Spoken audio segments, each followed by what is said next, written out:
Chapter 8. But God remembered Noah and all the wild animals and the livestock that were with him in the ark. And he sent a wind over the earth, and the waters receded. Now the spring of the deep and the floodgates of the heavens had been closed, and the rain had stopped falling from the sky.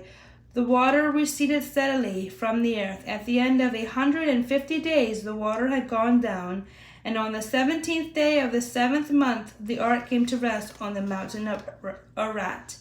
The waters continued to recede until the 10th month, and on the first day of the 10th month the tops of the mountains became visible. After 40 days Noah opened the window he had made in the ark and sent out a raven, and it kept flying back and forth until the water had dried up from the earth. Then he sent out a dove to see if the water had receded from the surface of the ground. But the dove could find no place to set its feet because there was water over all the surface of the earth. So it returned to Noah in the ark. He reached out his hand and took the dove and brought it back to himself in the ark.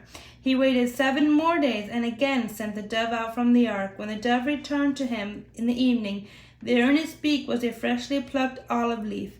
Then Noah knew that the water had receded from the earth. He waited 7 more days and sent the dove out again, but this time it did not return to him. By the first day of the 1st month of Noah's 601st year, the water had dried up from the earth. Noah had removed the covering from the ark and saw that the surface of the ground was dry. By the 27th day of the 2nd month of the year, the earth was completely dry. Then God said to Noah, "Come out of the ark, you and your wife and your sons and their wives. Bring out every kind of living creature that is with you, the birds, the animals, and all the creatures that move along the ground, so they can multiply on the earth and be fruitful and increase in numbering upon it." So Noah came out, together with his son and his wife and his sons' wives. All the animals and all the creatures that move along the ground and all the birds, everything that moved on the earth came out of the ark, one kind after another. Then Noah built an altar to the Lord, and taking some of all the clean animals and clean birds, he sacrificed burnt offerings on it.